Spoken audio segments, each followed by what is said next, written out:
For August the 30th, 2024, we talk about Tactical Breach Wizards, Scarlet Deer Inn, announcements from this week's Nintendo Direct, and much more. Welcome to Level 514.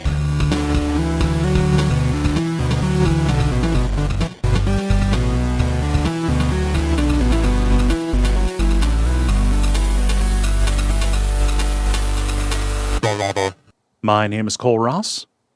I'm Dennis Furia. I'm Jala Prendez. I'm Ben Merkel. And you're listening to The Level. It's a podcast for people who love video games. Welcome back, Jala. Hi, I'm here.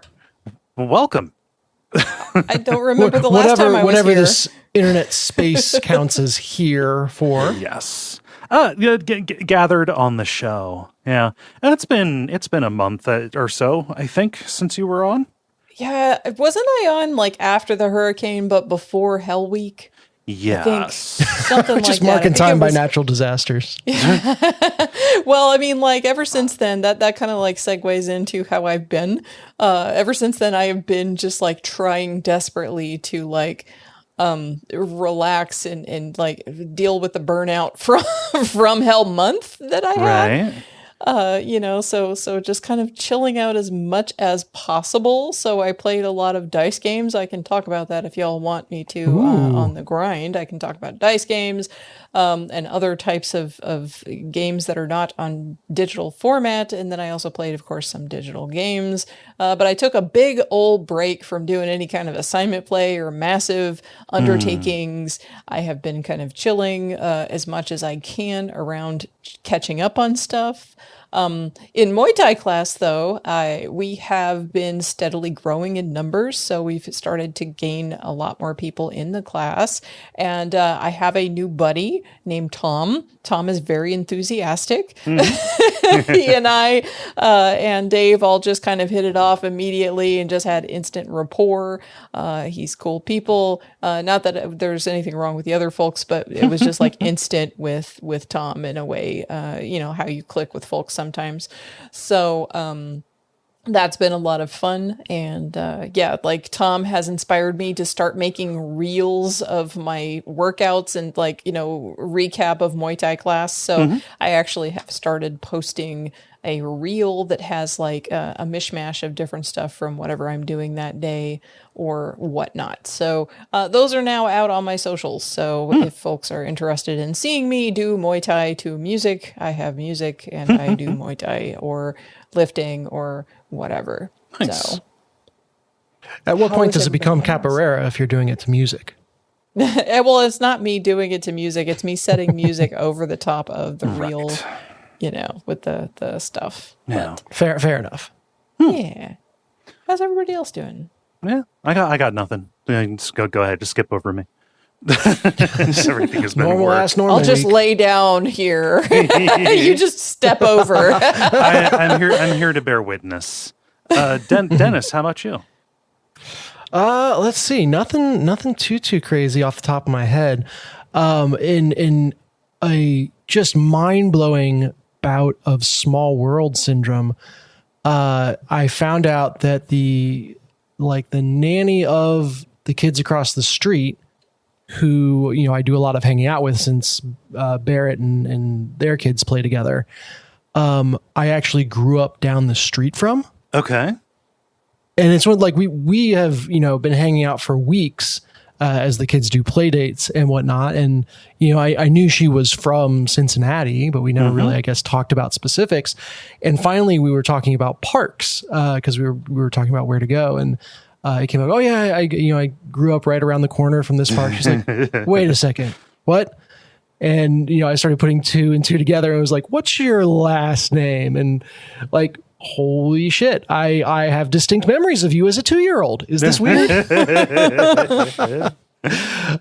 So yeah, small world out there. Yeah, I always like when that happens. That's Yes, like when it happens and it's not like, oh, you used to bully me. That's right. Yeah, like a pleasant one of those. Yeah. I used to bully you. Or you're away from where you're from or whatever, and you run into somebody who's from around there. Bunch of stuff like that.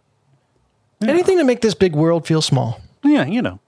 The weirdest one that I've got of that is a person that I bought some stuff for, a J-Rock person that I like online, like on eBay, happened to be from Katy, Texas, which is like, 40 minutes away from me. And so we had this big old conversation. We became friends. And then I ended up going over to Japan to go see a rock concert and go stay at their house. So like that is how I ended up in Japan, is crashing at Sab's place. It was great. But yeah, I met them through eBay. So Nice. wild. Yeah. Ben, how about you? What you been up to? Not as much with what I've done, but what I'm doing this week. I'm going to PAX on Saturday, so cool. I'm excited about that. I finally Nice. started going through the schedule and seeing what events there are to check out, and so I'll probably talk about that more in depth next week. But Is there anything in particular you're looking forward to seeing or doing there? yeah, there's one event where it's like developers from Civilization 7 are going to be speaking and doing a meet and greet. So Okay. I want to check that out. And then, yeah, there's just odds and ends. I want to get a board game expansion if it exists there. So that's another one that I'll be looking out for. But yeah. Cool. Cool.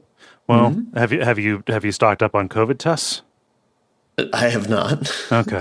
I'm still banking on immunities from June, but I suppose that's starting to wear thin. I don't know. I'm not even making light of it. It's just, I'm, every time I come back from anything, it's just like, am I gonna get lucky this time? Am I gonna continue assume- being lucky? That we'll be listening to a raspy, suffering Ben next week. I hope not. Well, in good medical news, though, they are working on a combo flu COVID vaccine, and the newest COVID vaccine, not that this is going to help Ben, but the newest COVID vaccine is being rolled out. It's been approved and will be rolling out soon in the US. So, yeah. I can't remember if I got, I got a booster last year, so I'll probably get this one. I'll definitely get this one. Just depends on when it comes out.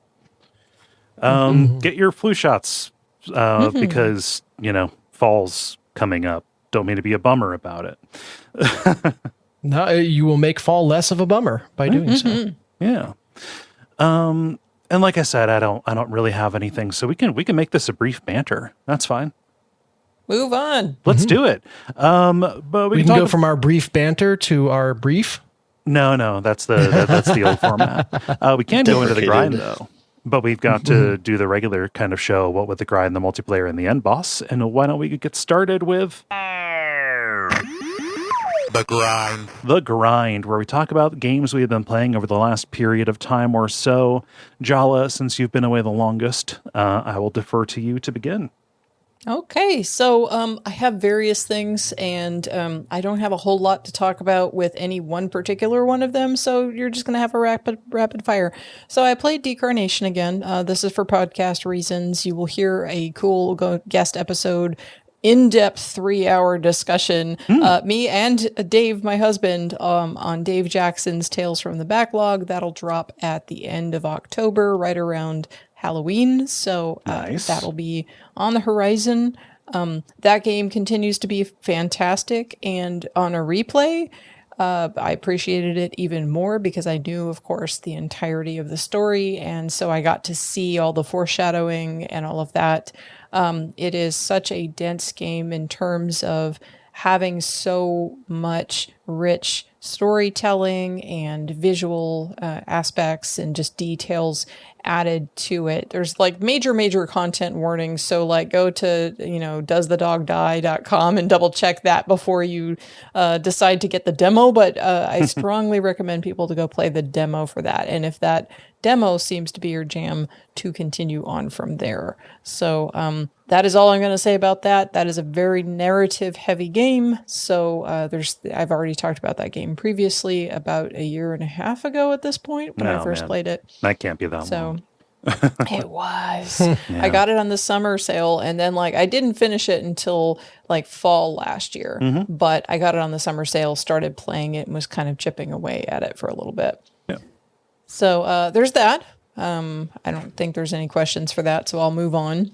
Then we have Baldur's Gate 3. I have played as much as I said, I'm going to set it down and play my assignment play. I was like, I'm not going to play my assignment play. I'm going to play Baldur's Gate because I am so fried. So instead, I played Baldur's Gate 3. And so I played a little bit more of mine. I'm in Act 2. I don't have a whole lot more I can say about that, other than like they made me choose a lover. So I finally got to that part. Okay. And I have the certain special thing that you need to be able to kind of go around the map and all of that, the kind of protections in place that you need for that. So I have that. And I have not progressed very much further than that because I've also juggled, like I created another character who's a male bard tiefling who is going to be like my charming but evil person. Okay. Because, like I'm playing a paladin on my primary. Yeah, so that hems you in.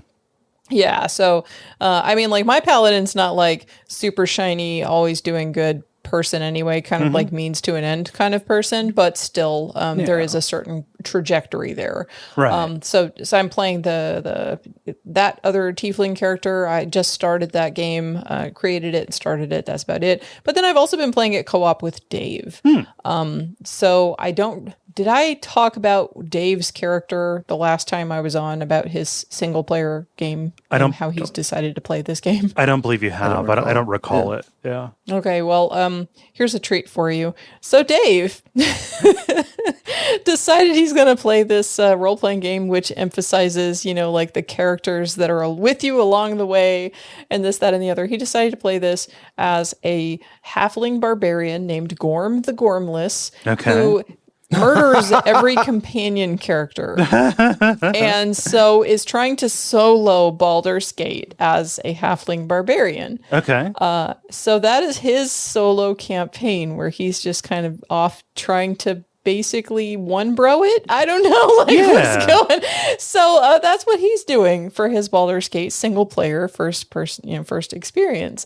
Both of us ended up rolling drow for like our co-op campaign. I'm a druid and he is a wizard. So we've got that campaign going as well, and we are playing together. It is kind of funny because, as you might imagine from the way that he is playing Baldur's Gate and mainlining it and everything, that we play in vastly different ways. This comes out in a lot of very entertaining ways. Like I am a compulsory, thorough checker of everything. I want to see everything. I want to pick up every single item and sell it because I'm going to get that gold so I can get my good stuff. So as I'm going through every box and picking up rags and every single piece of silverware and stuff on the table, Dave's character, he makes he's in control of Karlak, so he makes Karlak sit down and then he puts himself in a chair and sits down and just waits. He has his character waiting in a chair for me to finish. It's the husband chair at the front of the store. Yeah. Yes. And it's so funny because in real life, when we go to a store, 99% of the time, I'm the one who's like, come on, Dave, let's get out of the store. Because he loves shopping. He loves to window shop so much. So... But anyway, like in the game, though, I am sitting there going, but you're going to thank me later for picking up all this crap because now we can buy all that stuff that you need, But anyway, like he just sits there and patiently sits in his little chair and waits for me to pick up everything. So it's very funny. So anyway, we've been playing a little bit of that here and there when we are able to. So that's also a thing that we've been doing. And playing co-op is fun, but it's also interesting because then like you kind of run into that thing where you're like, you have to vote. So if you have multiple people in your party, you can like suggest like a response. And different people in the party can kind of like put their vote in to tell you what they would pick if you're the one who's in control of the speaking at the time, interactions with the character. And so like every time I'm like, this is the obvious choice. And then like Dave picks something else and I'm like, okay. That's so weird. if it's two of you, then how does that, it just shows who like whatever Dave suggests or whatever I suggest it just shows like my name or his name underneath. Okay. Like which one we want to do. And that's it. But of course, we're also literally playing right next to each other, so we don't course. really use that often. Usually, it's like, "Hey, which one of these do you want?" You know? Yeah. Are you in punching range if he gets out of line?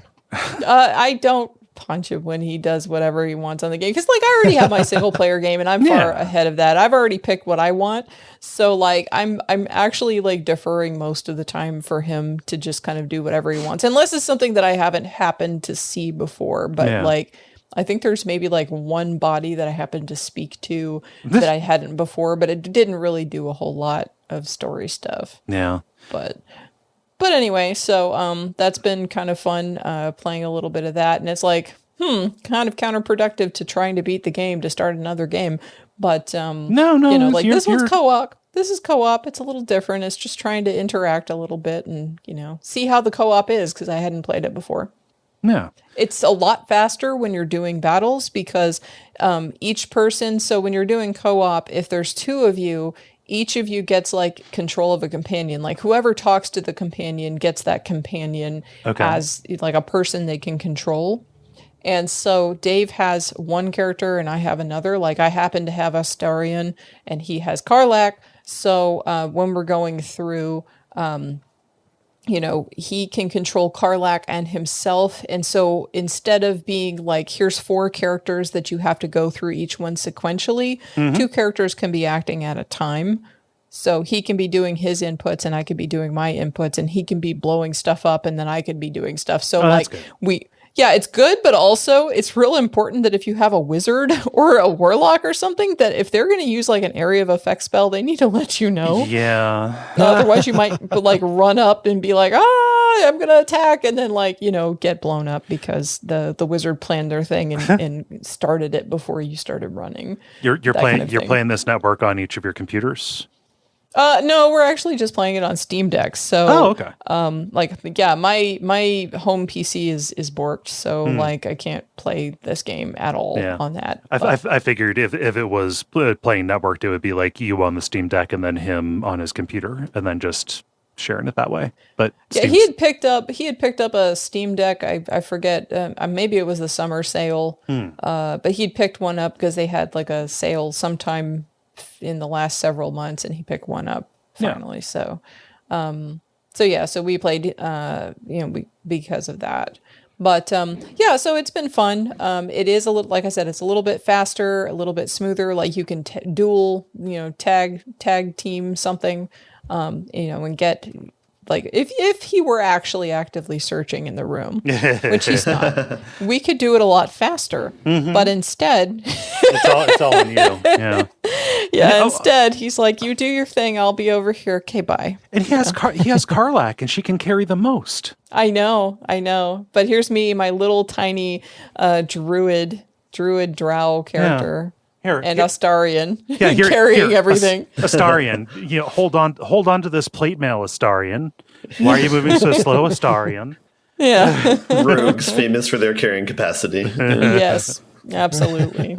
But I mean, like, I got the right character to be with me after all. I mean, given the fact that I'm like constantly wanting to pick everything up.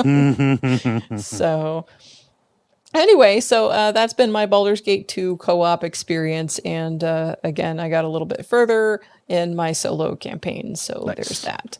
Yay. Let's see. The other things that I've been playing. So the other video game thing I played is I heard about a game that is in development that has a demo on Steam currently called Scarlet Deer Inn. And the interesting conceit to this is that all of the animations are hand embroidered and then scanned in from embroidery and then put into the game. So like I actually caught a video of this on Instagram showing like the embroidery and how each individual frame is embroidered before it's scanned in. And so the animation is very beautiful. So I played the demo. It's by a husband and wife team from the Czech Republic, and they are working on it, but it's just the two of them working on this thing. It is a puzzle platformer, adventure-y type of thing.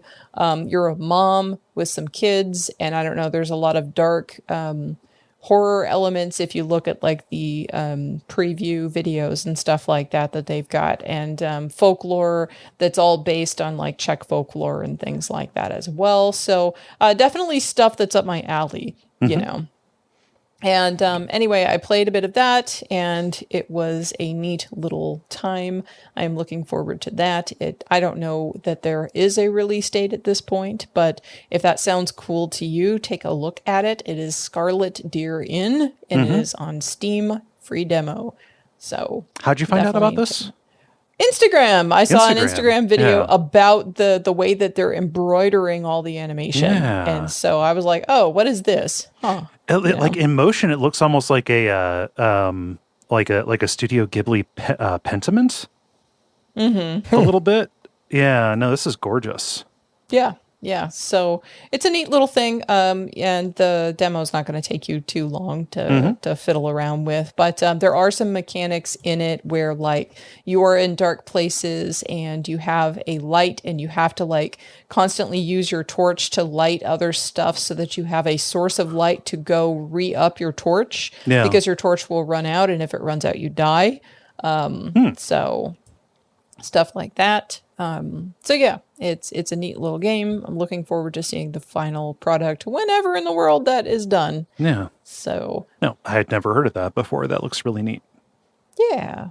So as for other games that I've been playing, I think I mentioned the boat game. I mentioned TOEFL, and I mentioned something else last time. I don't remember.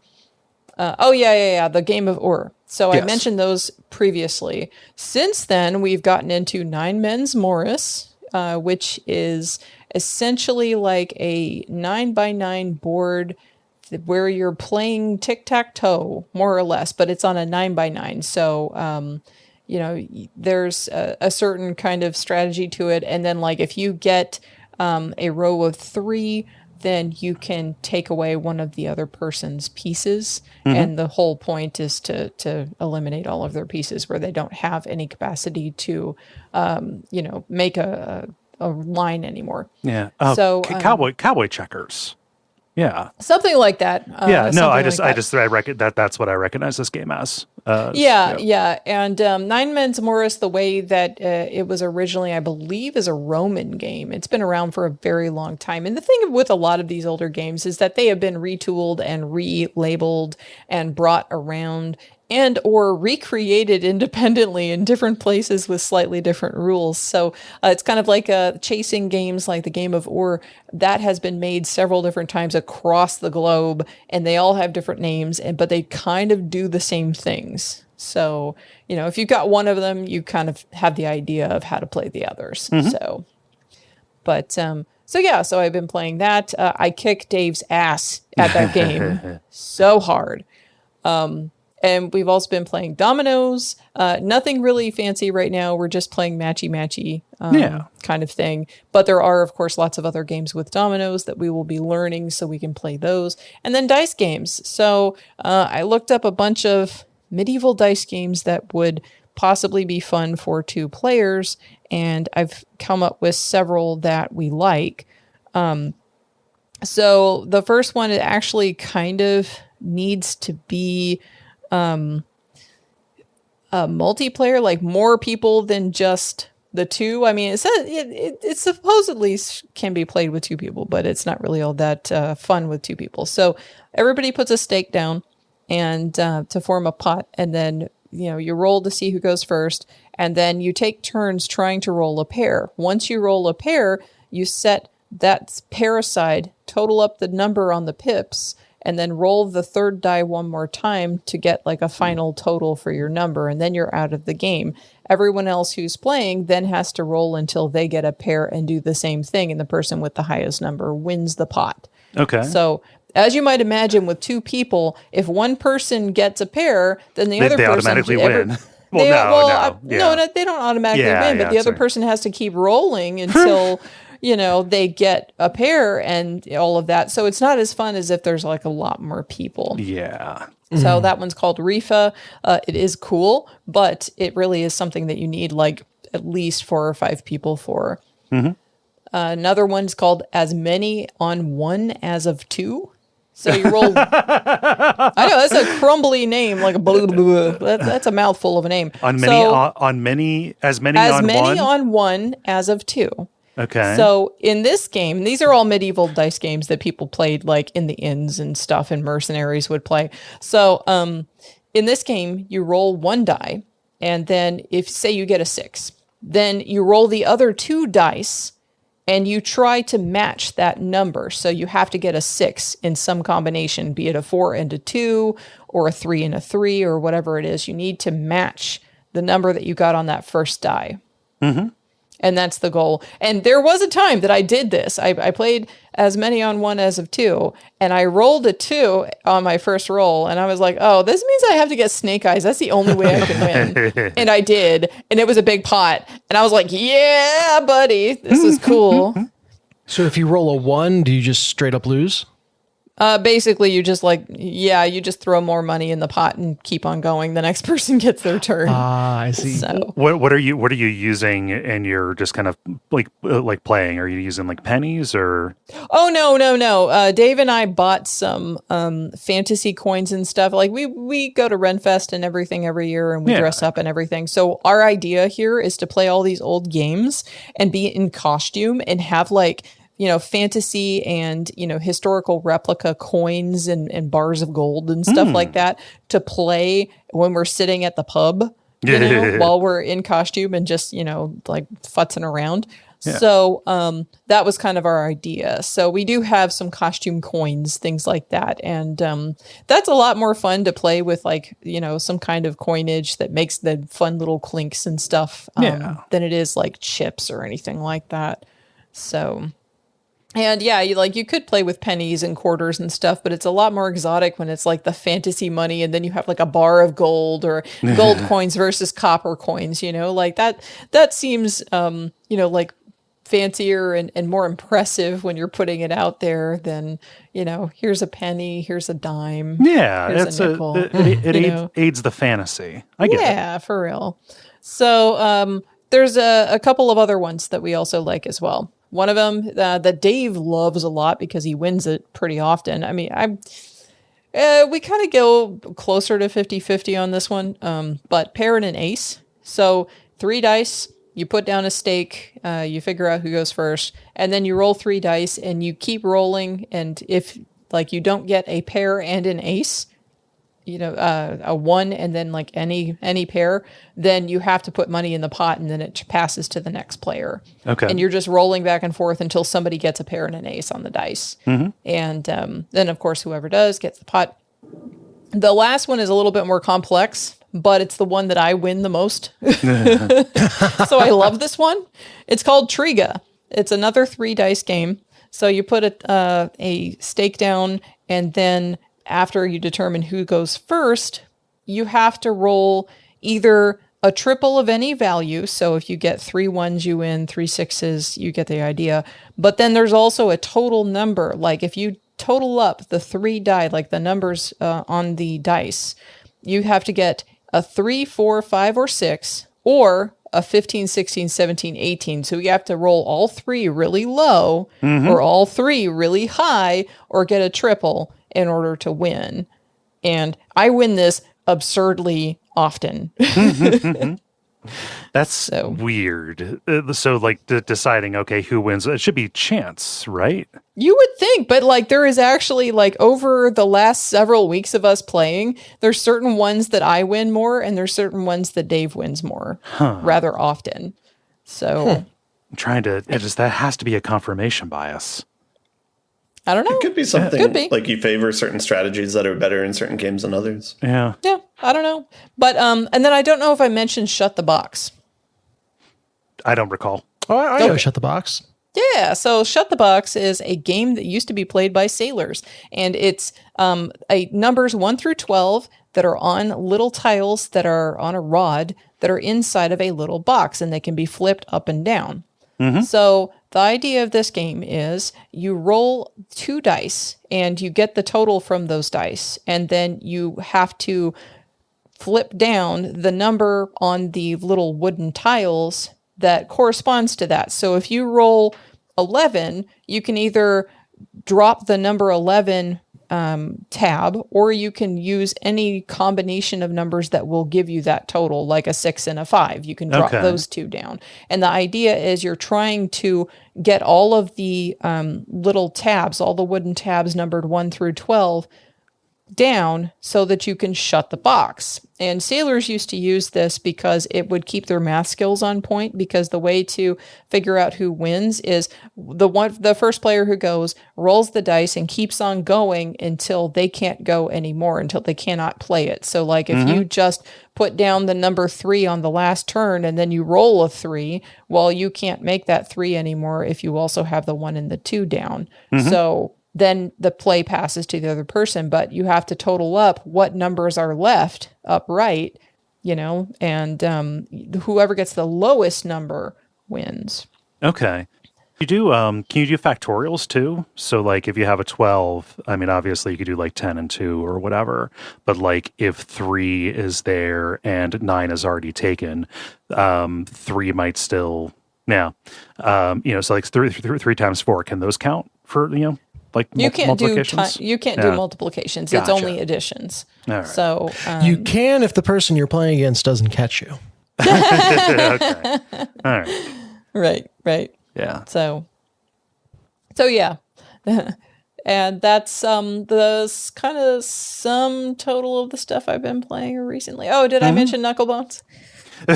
No, I don't remember. Okay, one more. So Knucklebones is the older version of what became Jax. Okay. So you have a wooden ball and you have 5 what used to be sheep's knuckle bones. I have clay replica pieces that look like knuckle bones. And the idea is you throw the ball in the air and you have to throw it in the air and pick up a knuckle bone, one knuckle bone, and then catch the ball without the ball touching the floor or the table or whatever. Okay. And you have to do that until you pick up all 5 pieces. And then you start over again. Now you have to pick up 2 knuckle bones when you throw it in the air, and then 3, and then 4, until you have to pick up all 5 at the same time and catch the ball before it lands. Okay. That really just sounds like Jax. It's Jax. So it's just Jax, but it's just called Knuckle Bones, and it has a wooden ball with like sheep's knuckle bones and stuff. And the fun thing about this, though, for Dave and I, is that we're like, oh, this trains our hand-eye coordination for Muay Thai. Yeah. This is training. The moment I told that to him, he was suddenly focused. It was great. Yeah, it's a dexterity game. Yeah, it's a dexterity game and a speed and I hand-eye coordination, so you can watch one thing in the periphery while you're doing the other thing. Mm-hmm. Are knuckle bones easier to pick up than Jax? I don't know, because I actually never played Jax as a small child. Okay. So I have no idea. I don't know.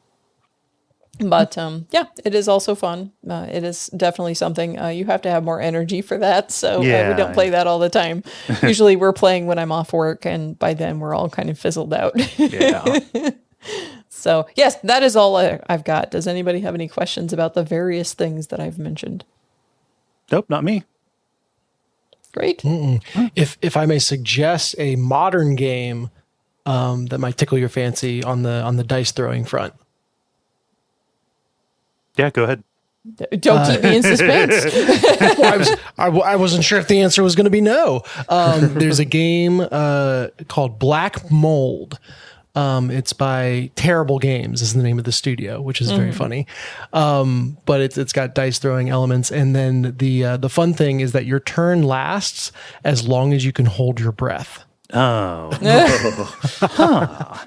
So yeah, very thematic on that front. Uh-huh. Awesome. Cool. Yeah, let's see here. Who has something new? All right. I have a return to greatness. Okay. I'll do mine because they're short. I do have something kind of new, but I've not played very much of it. Good. Yeah. What do you got? I was surprised to see last week that Tactical Breach Wizards was out. Yes. Okay. Yeah. It is, for anybody who is unaware, this is the new game by Tom Francis's studio, which Tom Francis made Gunpoint and Heat Signature. Gunpoint's good, but Heat Signature is like legitimately a banger. And all of these games are united around not the theme, but just the presence of throwing people out of windows. Is just it is a common mechanic between them.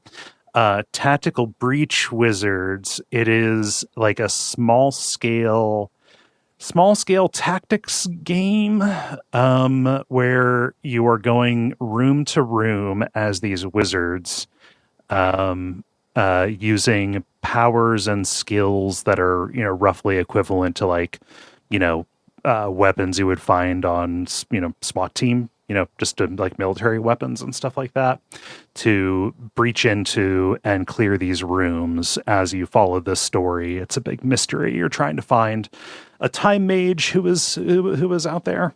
And when I say small scale, I mean everything is kind of at a room size. Probably like maybe 8 or 10 by 10, something like that. Okay, nice. Yeah. And it looks kind of XCOM-y too, where Yes. it's like grid-based. Yeah.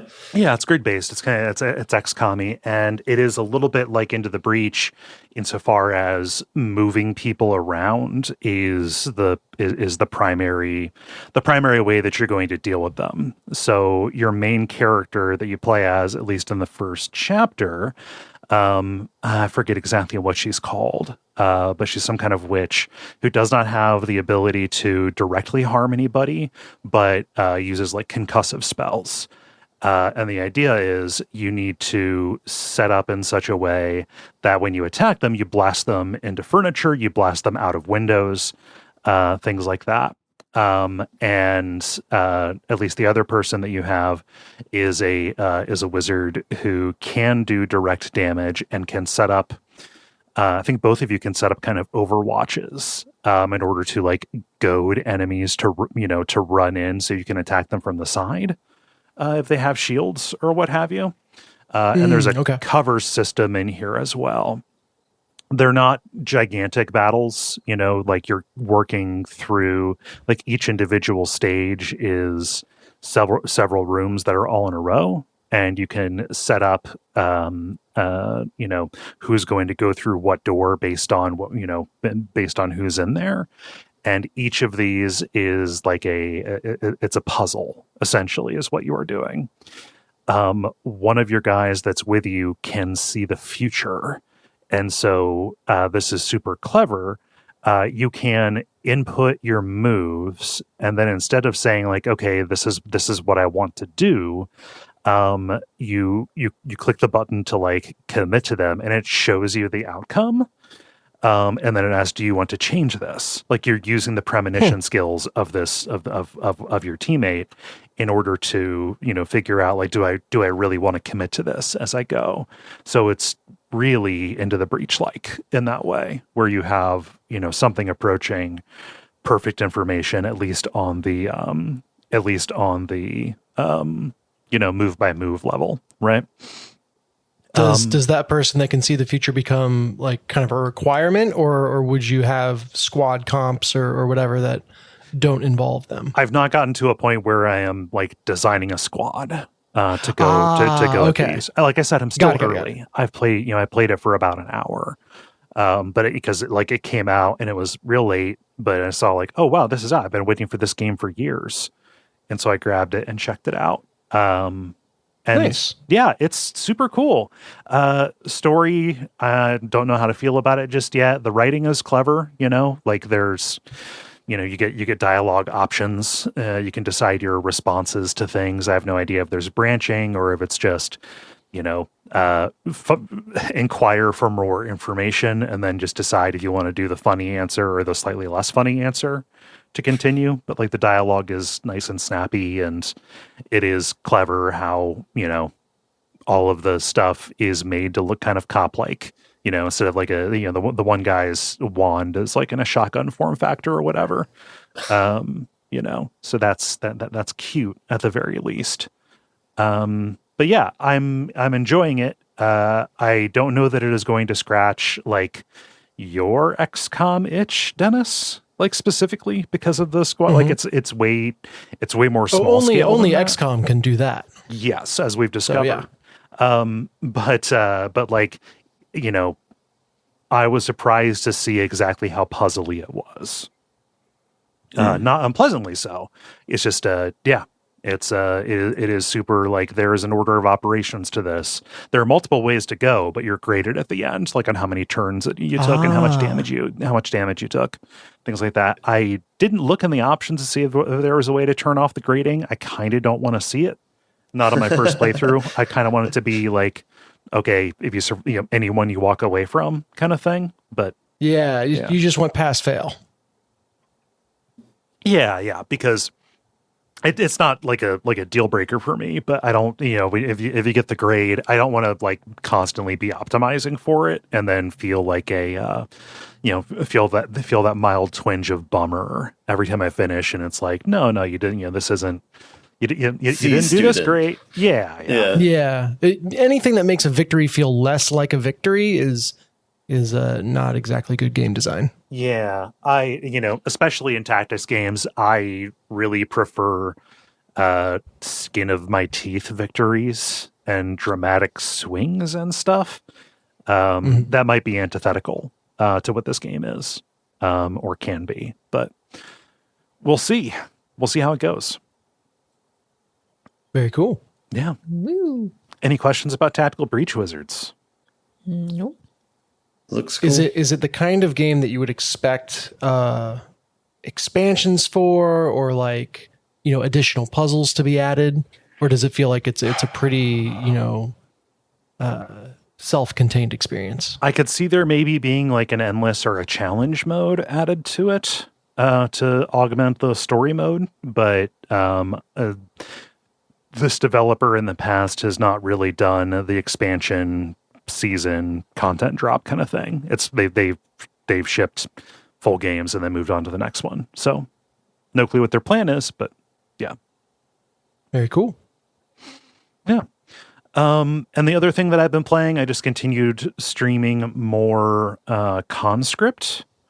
I don't know that I have anything additional to say about it. I got through the second chapter and I'm into the third, where you're headed down a long road to get to another fort. And it becomes a little bit more Metal Gear-like when you're in open space as opposed to in the trenches.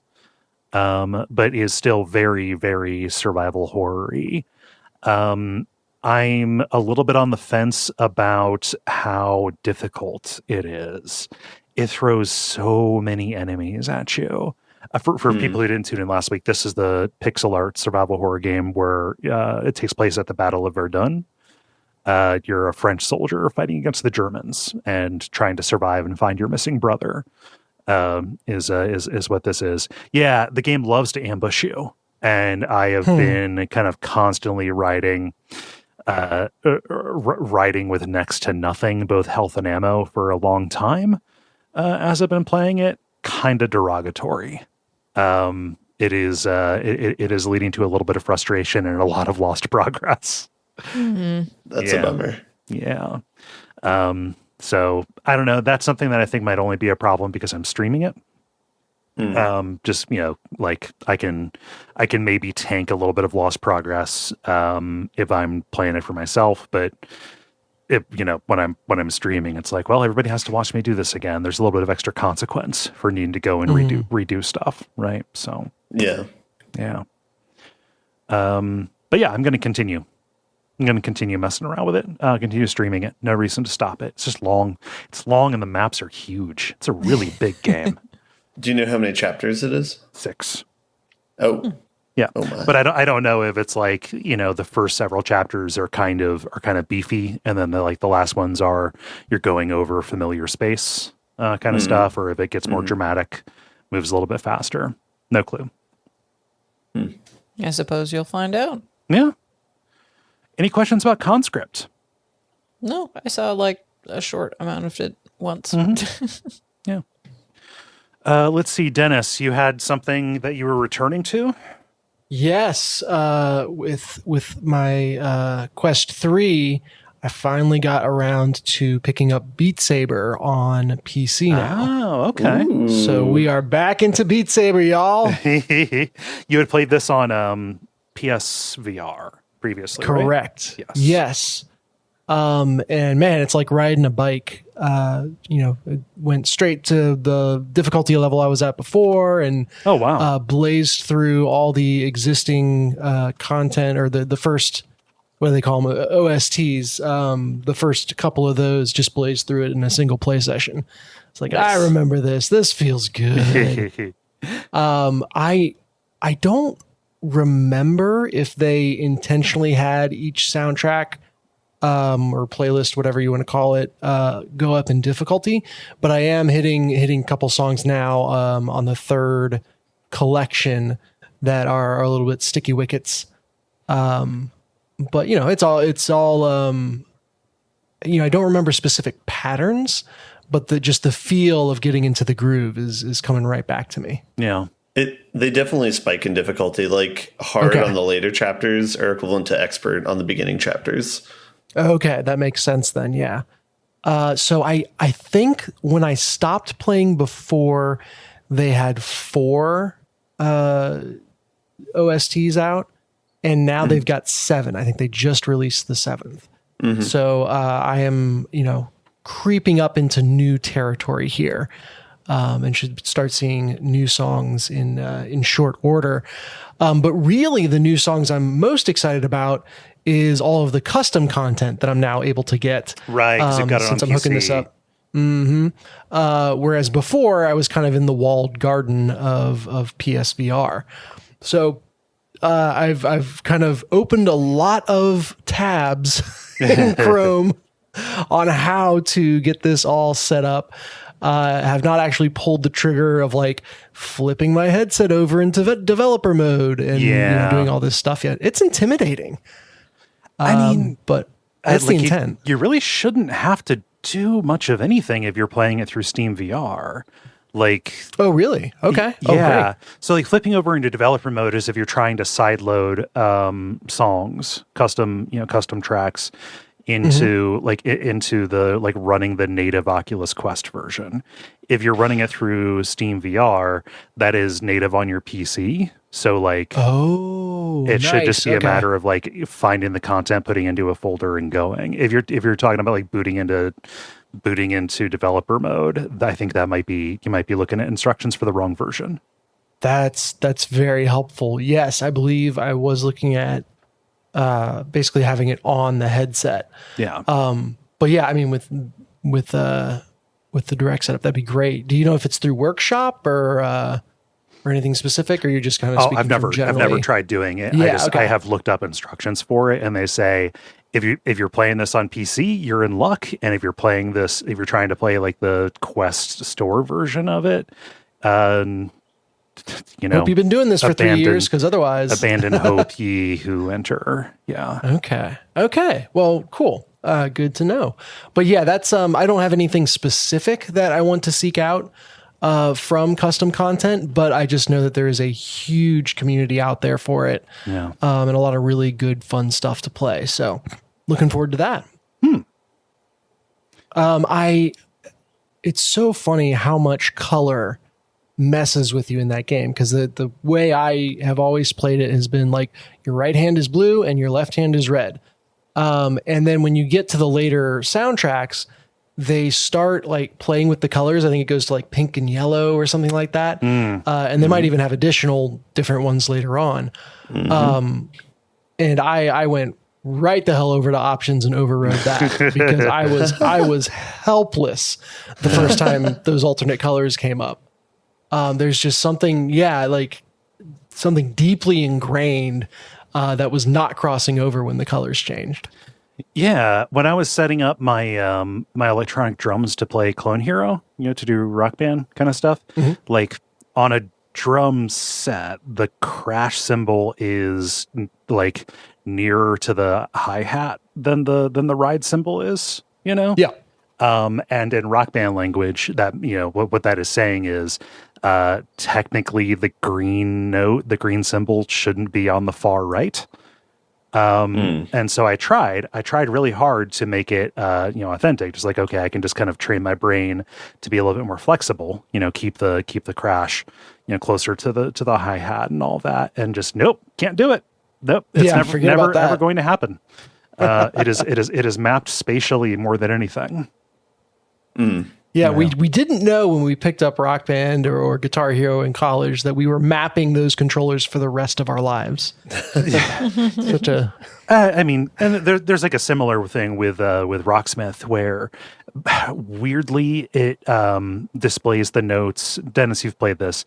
The default mode is to display it with the low string on the top as opposed to on the bottom. Heresy. Yeah, heresy. Yeah, no, they have an option to make it so it's closer to tablature, but I have no idea why they flip it upside down. Sorry, I'm using other examples to commiserate with you.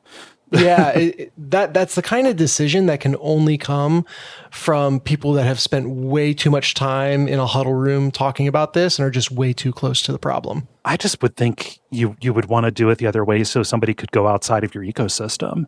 Say like, all right, this is just a way to display interactive tablature. Now after you've played this and you get a sense of rhythm and, moving around the neck and stuff, now go on and look at tablature of your own. Go find it, play it. And they're specifically setting people up not to be able to do that, which kind of seems bastardy. Yeah. And antithetical to the rest of the game design. Yes. This is the best way to learn guitar as long as it is the only way you learn guitar.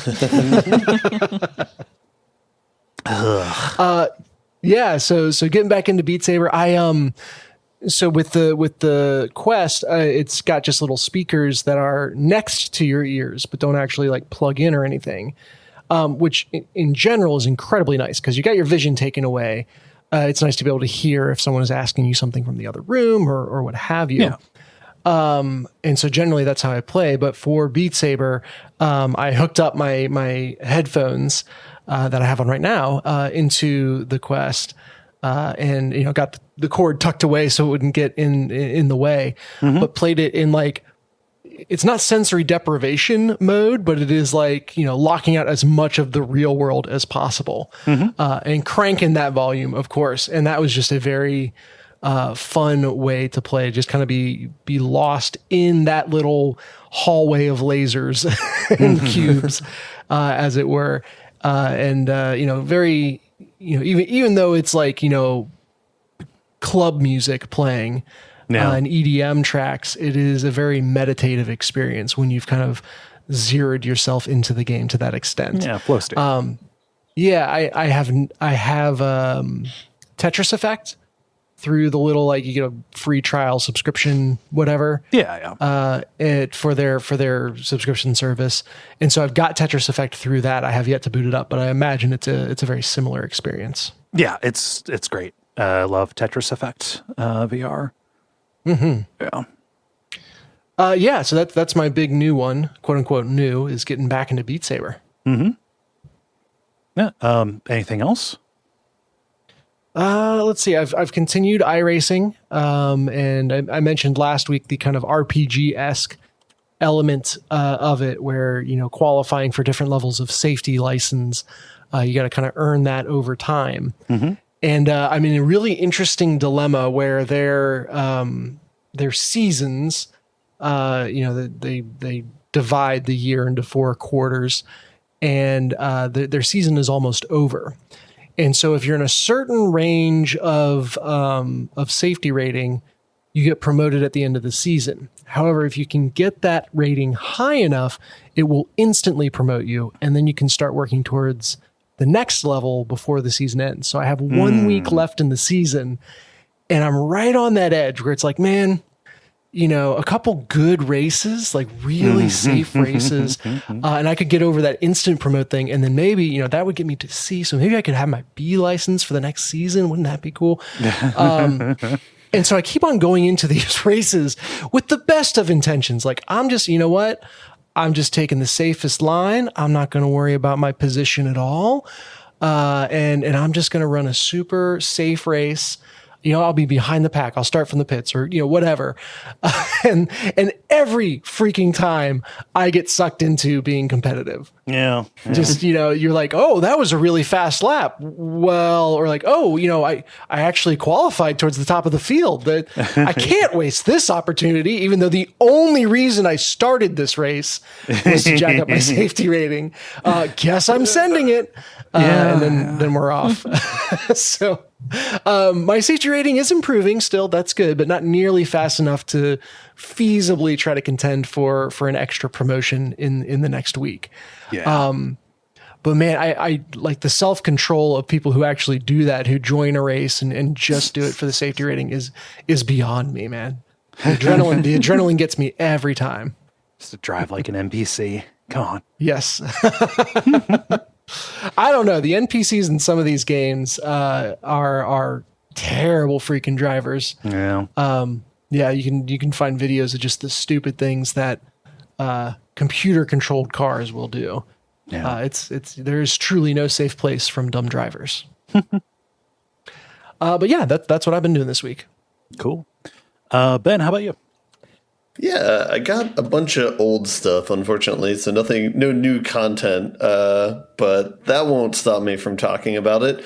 And then to annoy Kole even further, I'm going to talk about board games first. Okay. That's fine. Yes. Over the weekend, I showed my girlfriend Above and Below, the board game.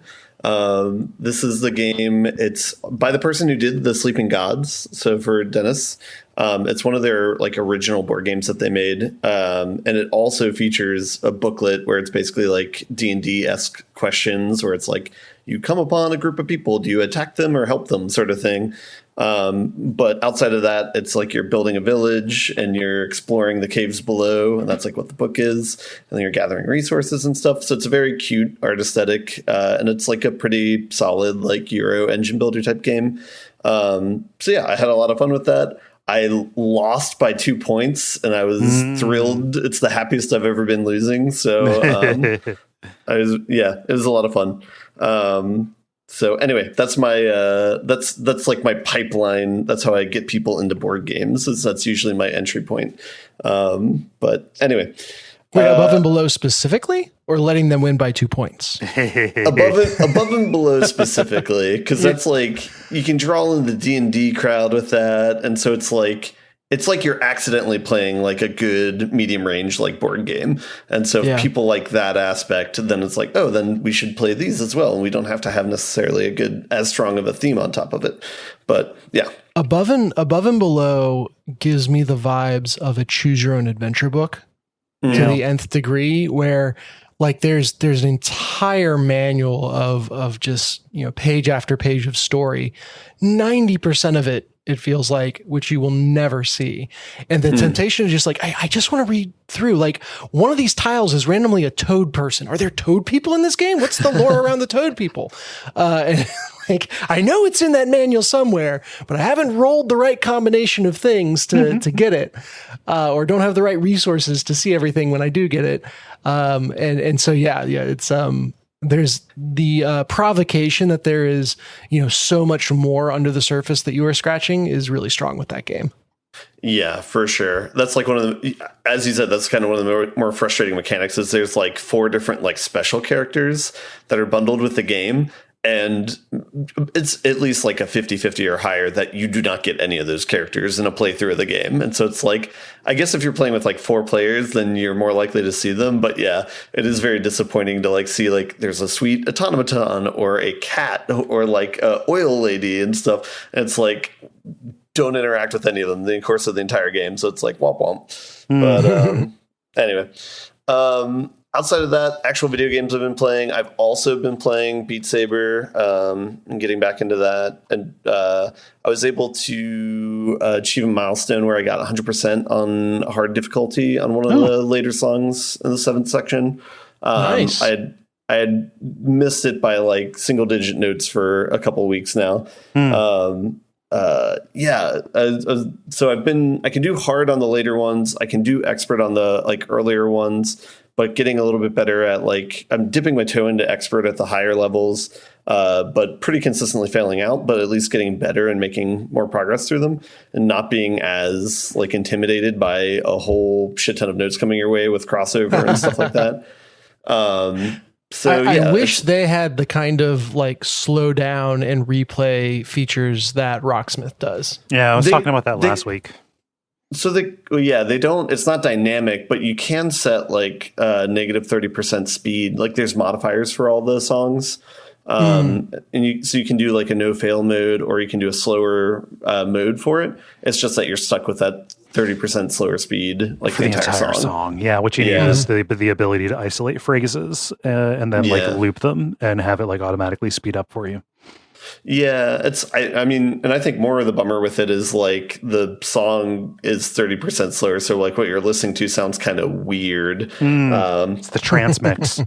Yeah, but it's good. I mean, it's good to it's better than nothing, and it's good that the option's there if you're trying to like, if you want to get up to the next level or whatever. It is like a nice little entry point for it, at least.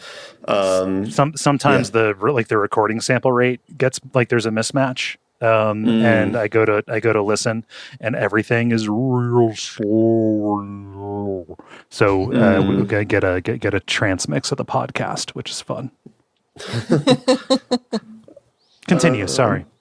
I think the only other thing, because I don't think I mentioned this before, is like getting better at kind of like zoning out and kind of like looking ahead and like not being too hung up if you miss a note, and trying to be more conscientious of like what the long range set of notes that are coming your way. Yeah.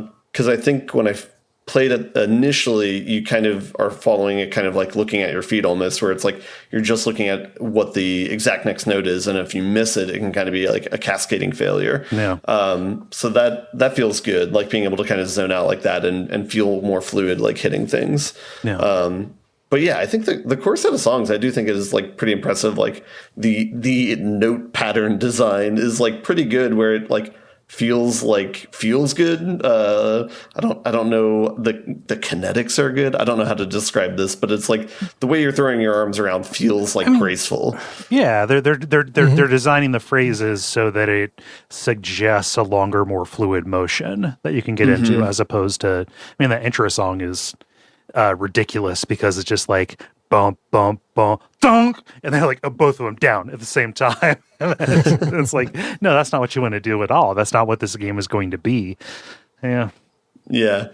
So yeah, that game is a joy, and it is nice that it's there. It's like that's replaced like Ring Fit for me, where it's like if I want to do something that's like kind of active, like I'll just play Beat Saber for a half an hour and like work up a sweat. So I really appreciate that.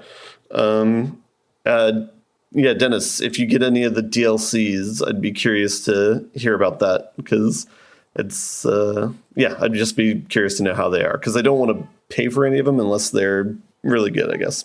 Yeah, well, so from PSVR, I got the Panic at the Disco expansion pack, specifically because they did a cover of The Greatest Showman.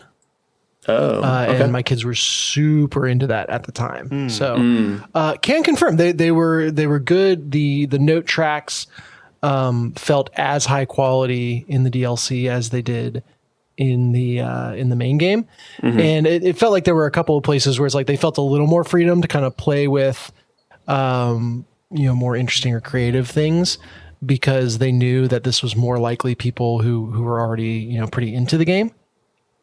But it was nothing that was like, oh man, that was super out of left field, or that was like, totally gimmicky. It was just like, oh yeah, this is made for someone who's already very familiar with the game. Yeah. So if you like the music, I can speak to the quality of the game surrounding it. The other stuff I've been playing is I've continued playing Talos Principle 2. There's not too much to say about that. It's kind of still progressed in the same line that it has before, where it's the puzzles are getting more and more complicated, but I mean, if you sit and like think with them for a while, you figure out what the trick is and you can get through them. But there's not like a abundance of like elegance to the design of the puzzles. It's just like it feels more like I was talking about this over the week, where it feels like they're almost like programmed puzzles, where it's like, you know, like somebody has written a program to be like, what is, you know, like if you have these sets of constraints, you know, is there any possible thing there? And that's kind of like what it feels like. It doesn't feel like as like full of a game. But I still like the aesthetics on the game. I'm still hoping that the story goes somewhere, kind of develops more than where it's at. But we'll see. I'm about at the halfway point right now. So I've been through, I think, 6 of the 12 islands. So, yep. I just love the idea of someone being like, oh, that game was a hawful. And you don't know whether they meant good or bad. I get what you're saying. Yeah. Yeah. I understand what you mean by a hawful. Yeah. I think that's everything I got. Okay. Cool. Well, that sounds like a segment to me. Multiplayer. Now it is time for the multiplayer, where we ask you a question and then you answer. Dennis, what is the question that you ask the nice people? Yeah, I'm feeling peripheralicious this week. So that was a choice. So why should music games get all the crazy peripherals? Invent an over-the-top peripheral for use with the game of your choice, and then tell us how it would be integrated into the game. Yeah, I'll get started here. Lindsay says, I'm shocked there isn't a hammer or pickaxe controller for Minecraft. Sure, you would be tired as hell from swinging it, but it would be a good way to tire your kids out at the end of the day. The pickaxe could gather supplies. The hammer would let you build. I mean, a pickaxe and a hammer controller could also just be used to hit stuff around your house. I don't know why you would want to give that to your children. Look, I am willing to pay any price to wear my kids out. Okay. Well, let's see. That's the reason people get pools. Yes. the insurance on that is a very high price. I like the idea of this, but you need to do the weird, like choppy, like almost train piston motion that the characters use that bears no resemblance to any kind of real life swinging. Yeah. Just go to a nerd convention, like a video game thing. Every kid's walking around with a pixelated pickaxe. They hand them out like turkey legs at the Ren Fair. And then just put a Wii remote in there or something. I don't know. Let's see. Jala, what does Callum say? Callum says, the picture is not too far off from what I would want. A full Mech Warrior control panel for the modern Mech Warrior games. Yeah. The picture is being, Steel Battalion. Mm-hmm. Yeah. I'm surprised that there are still working Steel Battalion controllers out there. That is impressive. Yeah, you see them. You see them at the aforementioned nerd conventions. They keep the kids with the pickaxes away from them. Yeah. Let's see, Ben. What does Peter say? Peter says, as a kid, I remember having a dream where I was driving an F-Zero machine, which I had not played that long before, doing a cross-country summer trip to visit my family. And I thought it was super cool because I wanted to go left, I'd lean left. And in my dream, the machine would actually tilt with my body. Upon waking up, I found the air mattress I was sleeping on had a slow leak, and it was shifting while I was dreaming. So something to that effect would be awesome for a new F-Zero game. My other answer is a classic full-on Gundam cockpit, like the ones from Gundam Wing. But it would be like a literal booth you'd step into. It would have all the gyroscopics, so you would go to accelerate or boost forward. You'd feel the gravitational pulls of the force on your body. Saying both of these out loud makes me realize I should have gone to Space Camp. Too bad I wasn't old enough to be Nickelodeon game show in the 90s. Yeah. What you've described in that Gundam thing is a tens of thousands of dollars video game controller. And if you're going that far, you might as well just go like full Evangelion. Just make it a big tank that is filled with yellow liquid that you let into your lungs, so you can meld fully with the Eva. That's where all this is headed, of course. Yeah. it's so funny with like F-Zero or Wipeout is the one I think specifically of, with all those like, gravity defying machines. I assume the cockpits are like insulated from G-forces or something. And so I've always used that as my headcanon when I'm racing for why I didn't have the haptics to go with it. Yeah.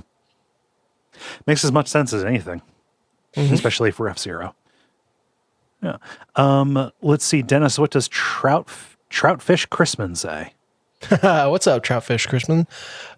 Stone hands and dragon feet for River City Ransom. Yeah, that's fun. And see, you can probably get like dragon slippers. I'm positive those exist. And just pick up some rocks. There you go. Throw your friend. Throw your friend in a trash can. Make him barf.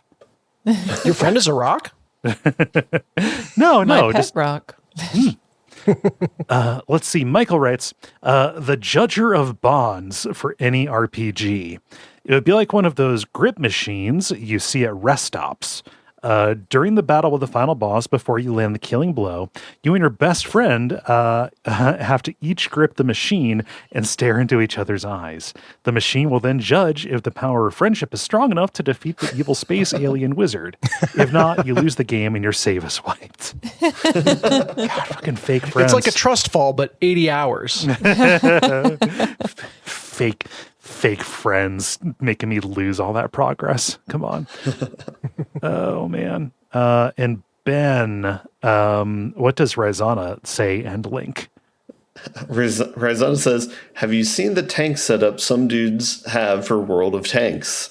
And then links to what looks like the live inside of a tank, but is artificial. Yeah, ridiculous. World of Tanks is another one of those iRacing things. That people get super into. Yeah. That's like just a full tank you can hop into. That's one of those things where it's like where I see it advertised, I'm like, nope, not going to get that. That sounds like something that'll waste your money because it's like it's only on podcast with things like Me Undies or something like that. Yeah, that's the thing. It's advertised like a scam.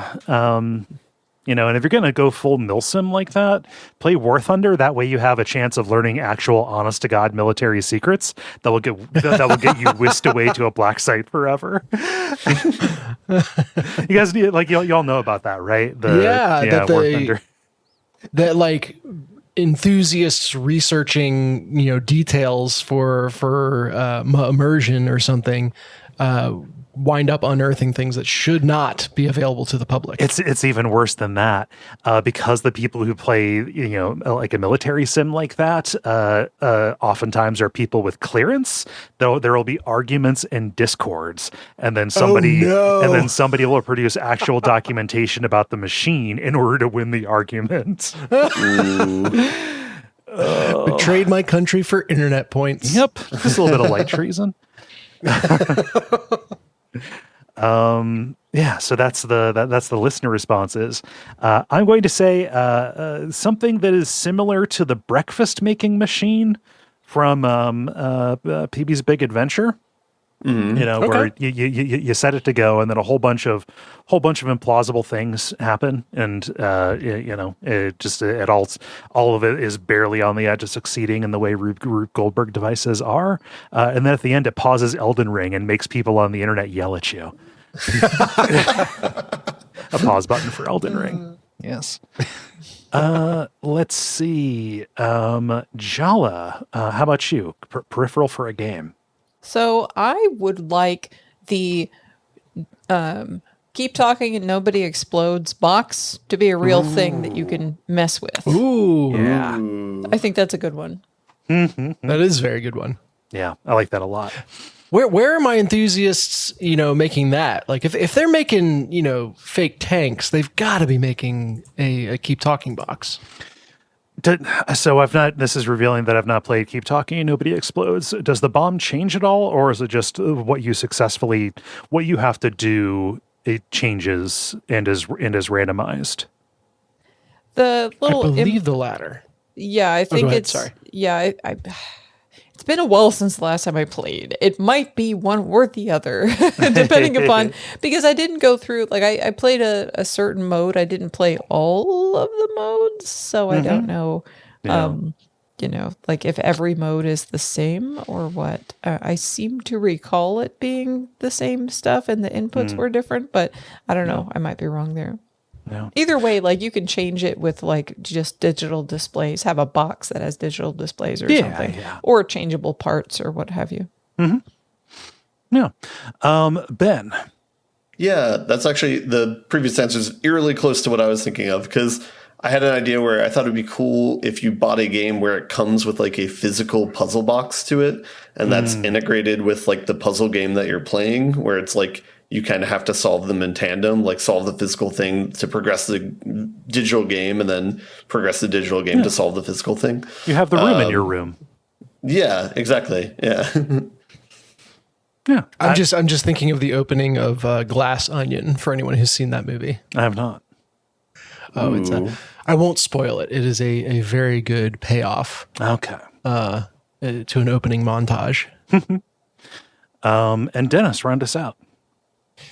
Yeah, I want an actual bed for all the games where you press X to go to sleep. Okay. Or long rest, or pass time. I want to actually have to lie down in a comfortable bed and drift off to sleep to advance the game.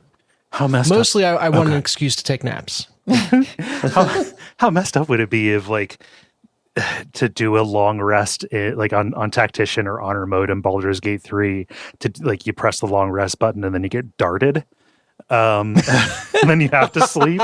You can only continue when you wake up. Abuse that system. If you sleep in the game, you sleep in real life. Good question. Fun answers. Thank you for posting it, Dennis. Of course. If you would like to participate in these, go and join the Duckfeed community group on Facebook. Watch for the prompts to go up on Monday afternoons. The end boss. Now it is time for the end boss, where we talk about the things that are happening in the world of video games and how we feel about them. Let's get started with the bummer on this one. And by bummer, I mean there are just a lot of devs who are in a lot of trouble. Dennis, what is Concord? Man, I wish I could tell you. They certainly didn't seem like they wanted anyone to know. So Concord is a team shooter in the style of Overwatch that apparently launched with little to no fanfare after being in development basically since Overwatch came out. Yeah. And hilariously, if that name is having trouble sticking in your head like it is in mine, that's because it files right in alongside Crucible, which was the game from Amazon Games that was, let me check my notes, exactly this.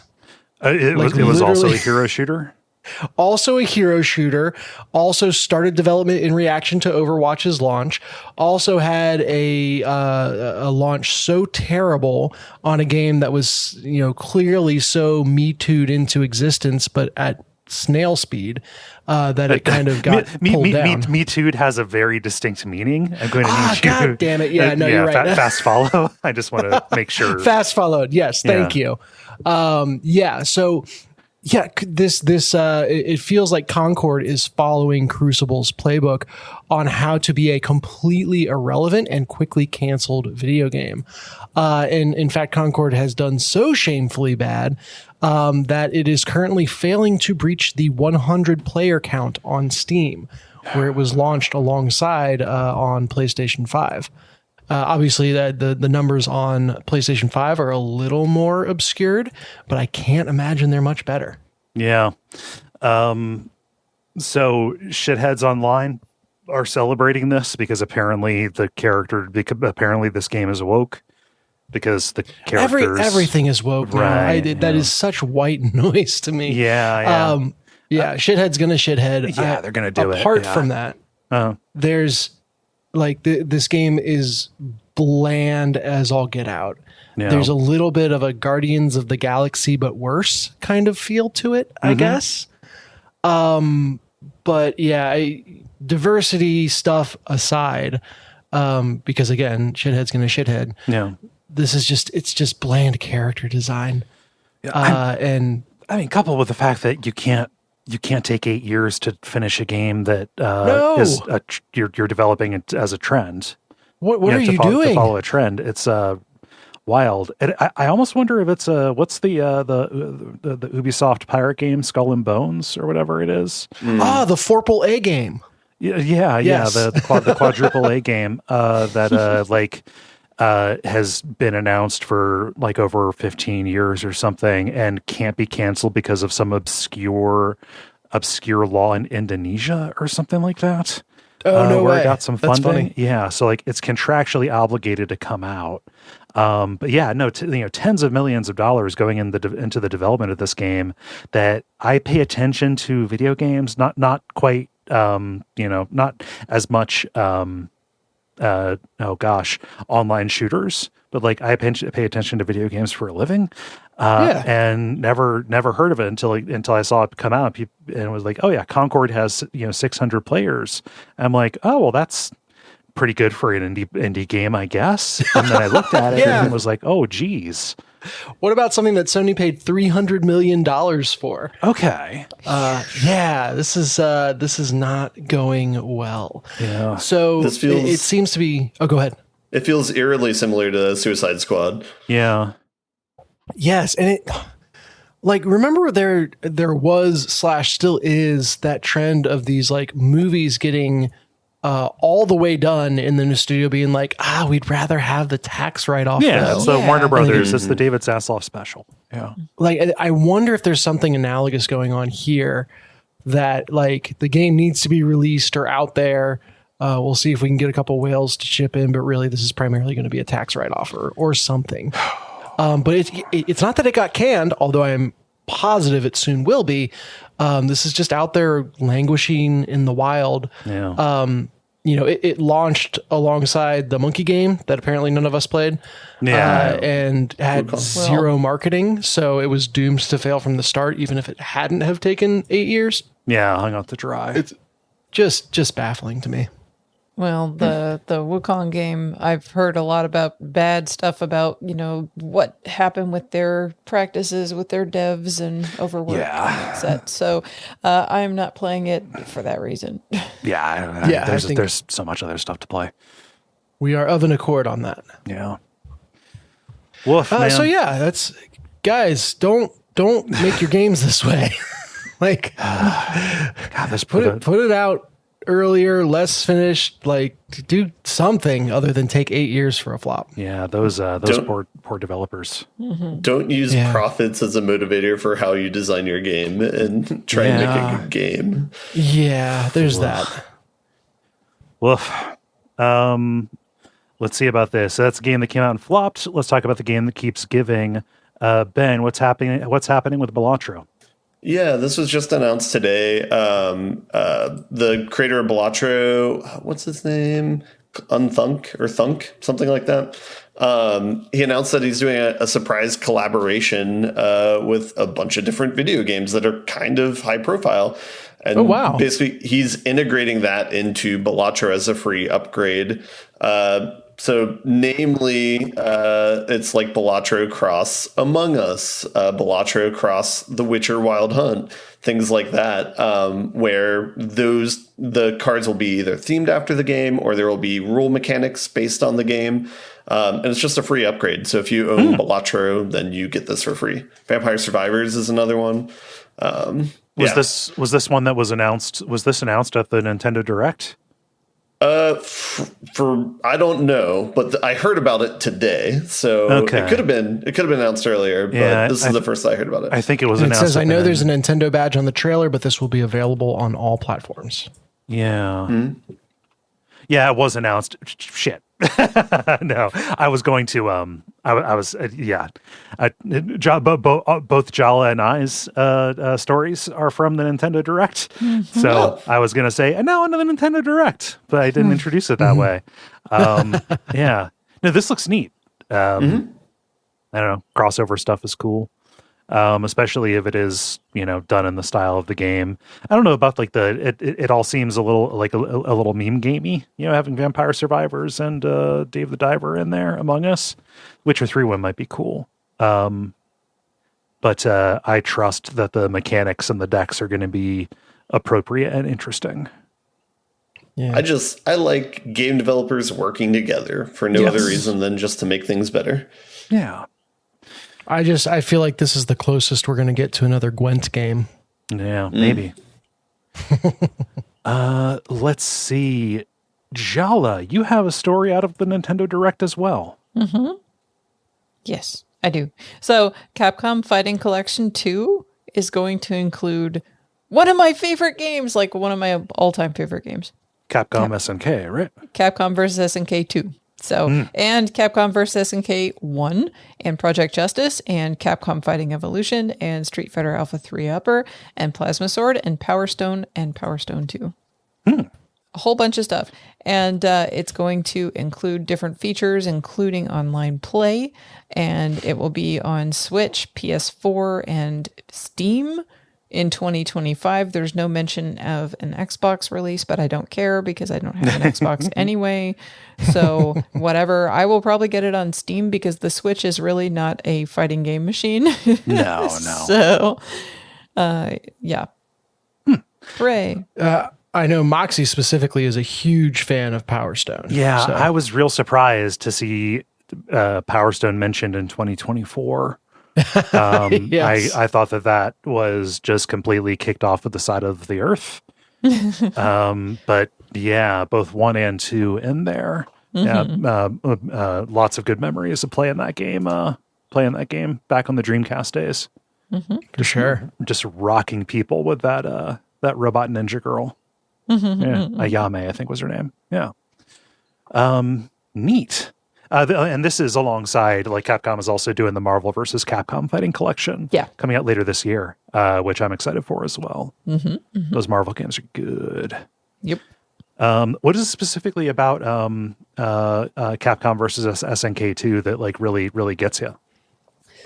Well, I like Capcom characters, like the Street Fighter characters and the SNK characters, the King of Fighters characters, and the different modes of super bars you can use, and the way that you can toggle anywhere from 1 to 3 characters of your choice and just assign point ratios. So that way, each of them has like a certain strength meter, more or less, to those characters.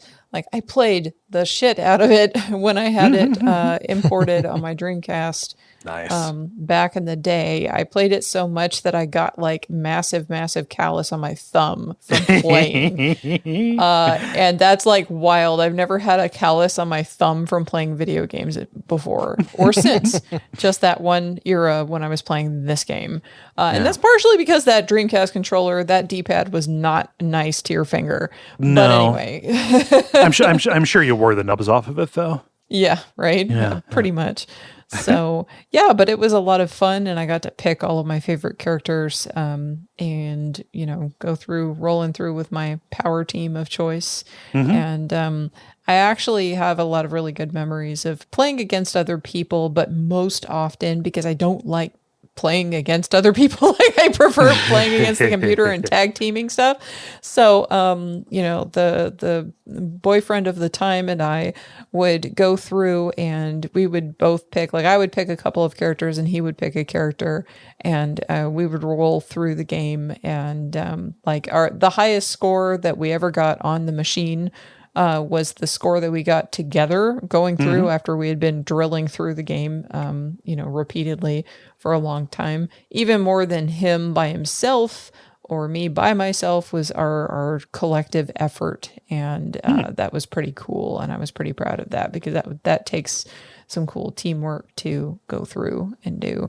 And Capcom vs. SNK 2, it has 3 people like you would with a Marvel vs. Capcom, except for the fact that you can't tag them in constantly. Like, you can't have them pop up on the screen and do stuff, and you can't have them switch out in the middle of battle. You start with a character and then it just goes through the rotation, kind of more like a King of Fighters style.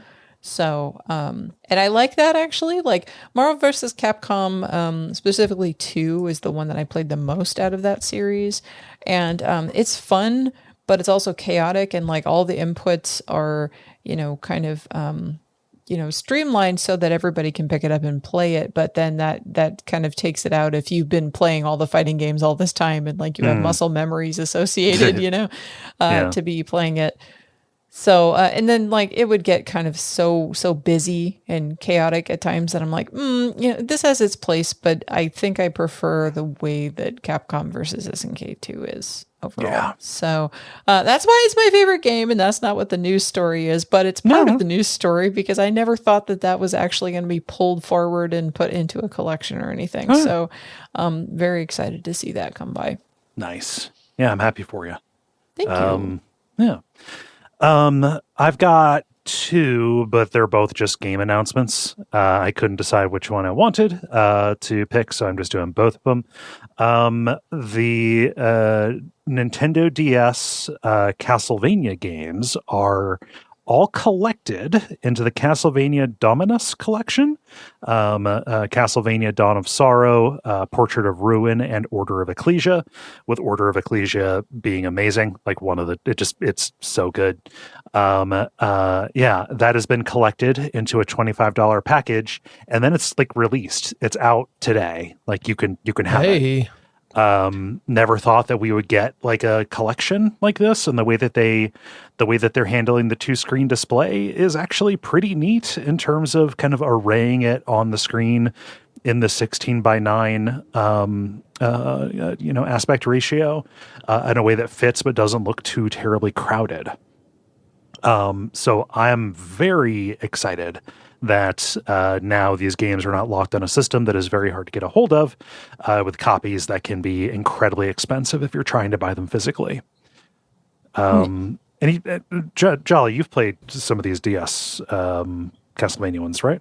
Oh yeah, and the only reason part of the reason that I didn't include it in my stories because I already saw that you posted it, so I'm like, we're covering that already. So I'll pull this other one because I was going to just do here's a couple of things from the direct that I was excited about. That was the other one. Yeah, nice. So I'm super excited about that. And by excited, I mean it's cool that it's out now. Something that I am anticipating and also excited about is Tetris Forever.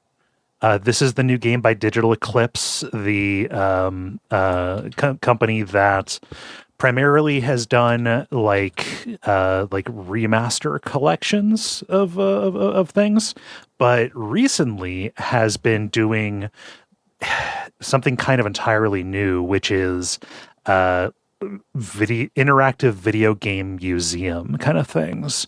So they did one. They're the people who did Atari 50, which had a bunch of Atari games, but like they were presented in a timeline of release, and there was just a ton of scans of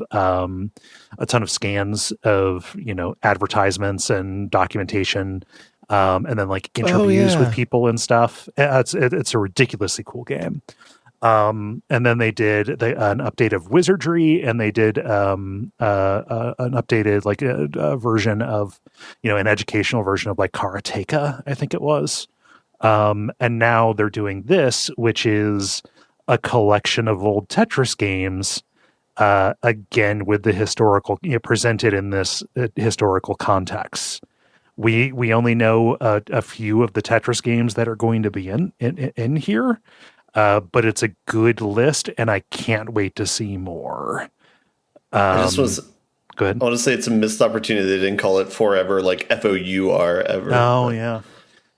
Damn. Yeah. Now I won't be able to look at it the same way. Nope.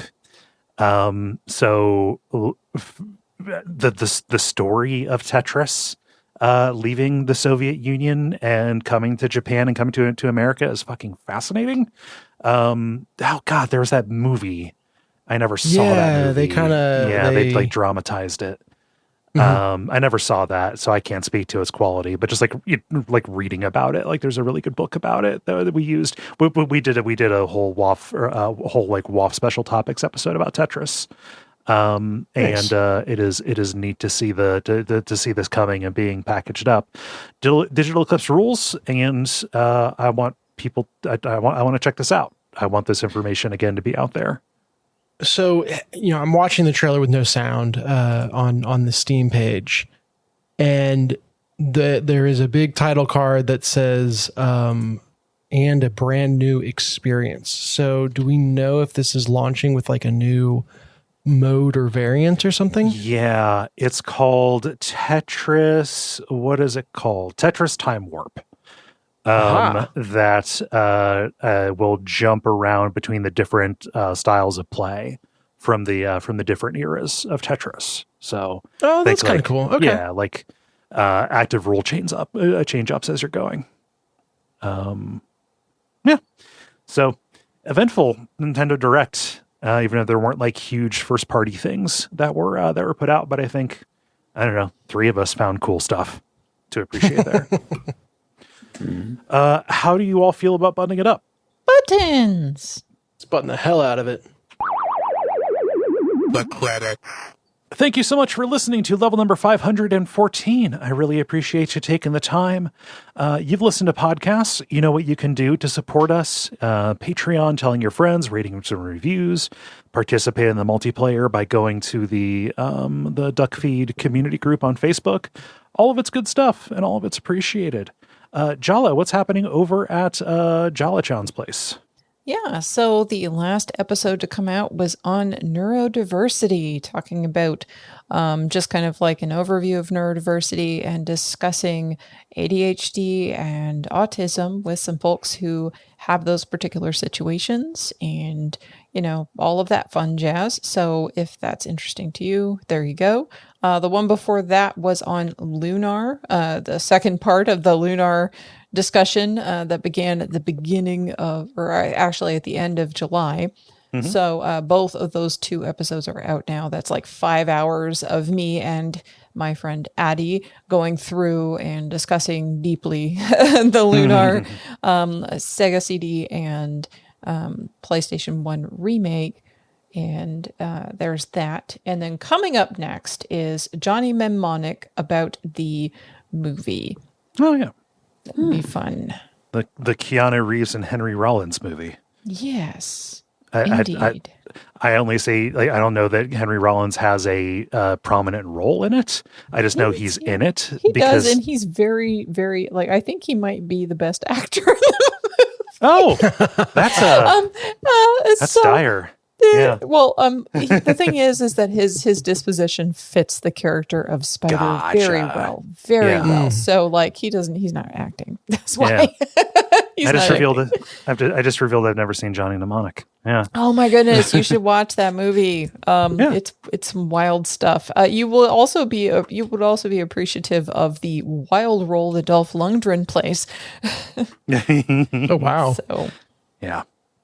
Yeah. Nice. So anyway, that one is coming up. Let me see what year is this? Okay. Yeah. It'll be coming out Friday when this episode drops. So that one will be coming up and will be out when this drops. So yeah. What year is this? I don't even know what, I had to look at my watch and go, what day? I don't even know where I'm at. What's happening? Yeah. Which one are you again? Yeah. Yeah. Right. Sweet. Well, I've been Kole Ross. You can find me on Blue Sky at Kole Ross. I've been Dennis Furia. You can find me on Blue Sky at Furia Games.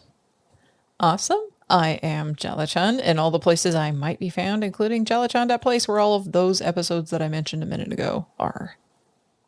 I've been Ben Merkel. And stick around for some titles.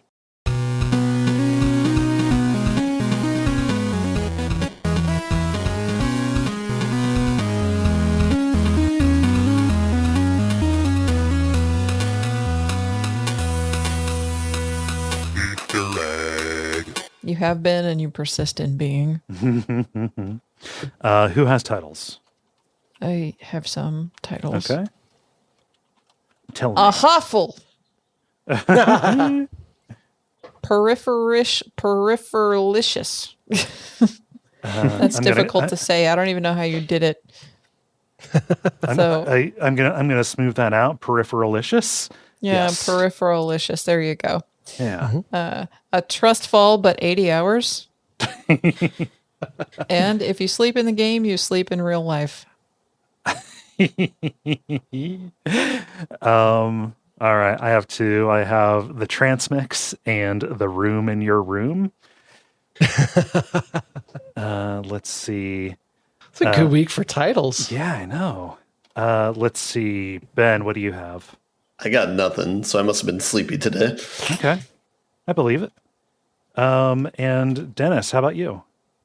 I had 2. I have a Hoffle as well, which is AHA-full. And then I also had as many on 2 as on 1. I don't want people to smell burnt toast when they read the title of the episode. All right. So a Hoffle has the most votes, but I'm going to make a case for either of these two.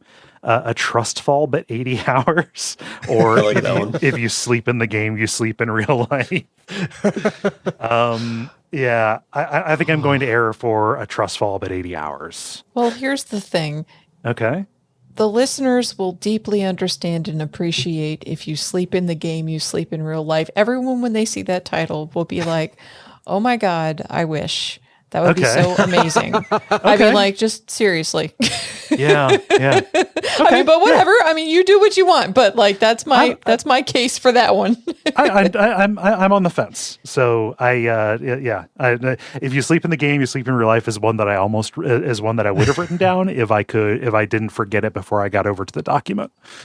I know. That's why, like, half the time when I'm deeply, deeply silent, it's partially because I'm listening for titles, and then, like, I have to write it down, and if I don't, then I will lose it forever. Yes.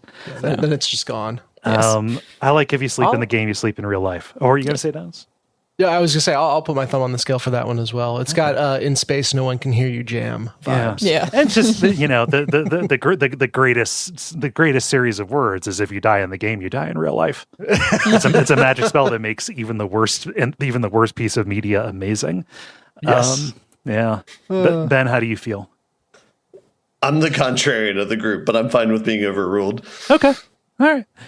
It is decided.